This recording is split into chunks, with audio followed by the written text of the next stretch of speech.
ਤਾਂ ਦੱਸਦੇ ਕਿ ਸ਼੍ਰੀ ਫਤਿਹਗੜ੍ਹ ਸਾਹਿਬ ਲੋਕ ਸਭਾ ਹਲਕੇ ਤੋਂ ਭਾਜਪਾ ਉਮੀਦਵਾਰ ਗੇਜਾ ਰਾਮ ਦੇ ਹੱਕ ਦੇ ਵਿੱਚ ਜਨ ਸਭਾ ਨੂੰ ਸੰਬੋਧਨ ਕਰਨ ਦੇ ਲਈ ਭਾਜਪਾ ਦੇ ਸੀਨੀਅਰ ਆਗੂ ਅਤੇ ਰੱਖਿਆ ਮੰਤਰੀ ਖੰਨਾ ਪਹੁੰਚੇ ਨੇ।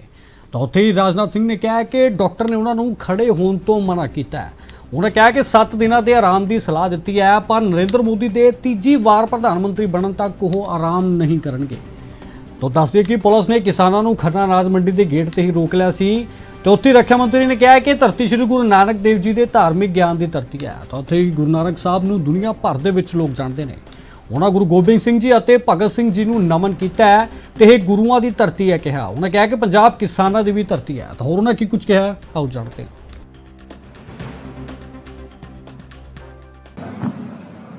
मैं आप सबसे क्षमा चाहूंगा,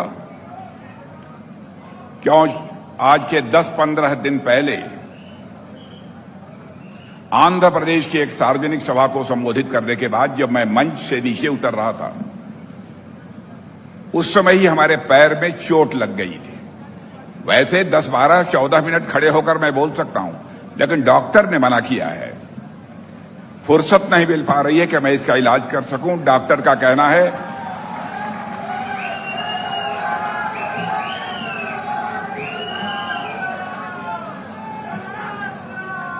डॉक्टर का कहना है कि कम से कम 7 डेज 7 दिन आप आराम करिए, नहीं तो यह जल्दी ठीक नहीं होगा।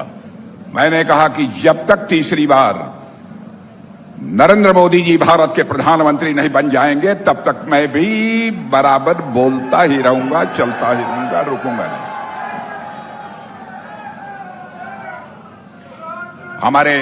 हमारे यहां भारतीय जनता पार्टी के कैंडिडेट श्री गैया राम जी, नरेंद्र सिंह जी रैना हमारे national secretary, Jagmohan Singh Raju ji state general secretary in charge of Lok Sabha, Shri Pradeep Garg ji convener Lok Sabha, Shri Vikramjit Singh Cheema state wise president, engineer कंवरवीर Singh तोहरा state secretary, Bhupendra Singh Cheema district president Khanna, दीदार Singh Bhati district president Fatehgarh Sahib, Raminder Singh Sangowal district president Ludhiana, Inderpal Singh district president Jagraon, अमन थापर डिस्ट्रिक्ट प्रेसिडेंट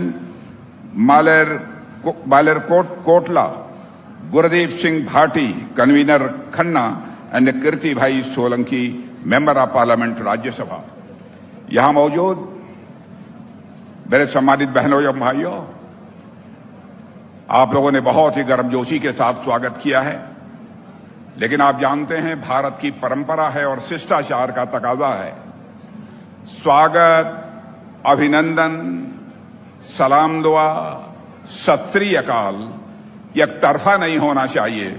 इसलिए मैं भी शीश झुकाकर आप सभी बहनों भाइयों का हार्दिक अभिनंदन करता हूं और आप सभी का मैं स्वागत करता हूं। बहनों भाइयों, जब भी मैं पंजाब आता हूं या पंजाब का नाम मुझे याद आता है, तो मुझे लगता है कि कोई हमसे पूछे कि पंजाब किसे कहते हैं, तो मैं इस नतीजे पर पहुंचता हूं कि यहां पर पराक्रम, बल, साहस, शौर्य और देशभक्ति का जिस धरती पर संगम होता है, उसे ही हम पंजाब कहते हैं। मेरे बहनों, यह धरती गुरु नानक देव जी के धर्म, ज्ञान और यह दर्शन की धरती है। गुरु नानक देव जी को केवल भारत में ही लोग नहीं जानते, मेरे बहनों भाइयों, गुरु नानक देव जी को सारी दुनिया में लोग अच्छी तरह जानते हैं। गुरु गोविंद सिंह से लेकर अमर शहीद सरदार भगत सिंह जैसे अनगणित सूरवीर इस पंजाब की धरती पर जो है पैदा हुए हैं।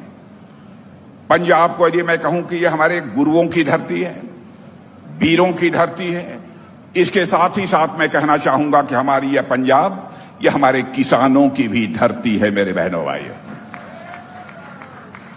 गुरु नानक देव के आदेशों के अनुरूप ही हमारी सरकार ने बराबर देश की सेवा की है। हम बराबर इस बात का ध्यान रखते हैं कि हमारे गुरु नानक देव जी का आदेश क्या है। इसकी चिंता आजाद भारत के इतिहास में पहली बार किसी सरकार ने की है, तो मोदी जी के नेतृत्व की हम लोगों की सरकार ने की है। बहनों भाई, अब सरकार ने किया क्या है, मुझे लगता है आप सबको बहुत ज्यादा बतलाने की जरूरत नहीं है। आप सबको मालूम है, करतारपुर कॉरिडोर हमारी सरकार ने बनाया, हरमिंदर साहब में। वहां से विदेशी चंदों पर रोक थी। इस रोक को भी यदि पहली बार किसी ने समाप्त किया है तो हमारी सरकार ने किया है। हमारे गुरुओं के प्रकाश पर्व को पूरी श्रद्धा के साथ केवल भारत में ही नहीं मनाया जाता है, बल्कि दुनिया के दूसरे देशों में भी यह प्रकाश पर्व मनाया जाता है। हमने साहिबजादों की स्मृति में 26 दिसंबर को वीर बाल दिवस के रूप में मनाने का फैसला किया है, तो हमारी सरकार ने किया है। मेरे बहनों भाई, सिख धर्म का सम्मान जितना भी किया जाए बहनों भाइयों, मैं कम मानता हूं। और मैं तो कहना चाहता हूं, सिख और हिंदू दोनों भाइयों को इस सच्चाई को समझ लेना चाहिए। यदि सिख समाज के लोगों ने अपना बलिदान न दिया होता बहनों भाइयों, तो शायद आज हमारी भारतीय संस्कृति जो हमारी है, इस हिंदुस्तान की वह शेष न बचती। इसलिए मैं कहता हूं कि भारत सदैव उनका ऋणी है। लेकिन यहां पर आम आदमी की पार्टी की सरकार है। आम आदमी की पार्टी की सरकार कैसा काम कर रही है, आप लोगों को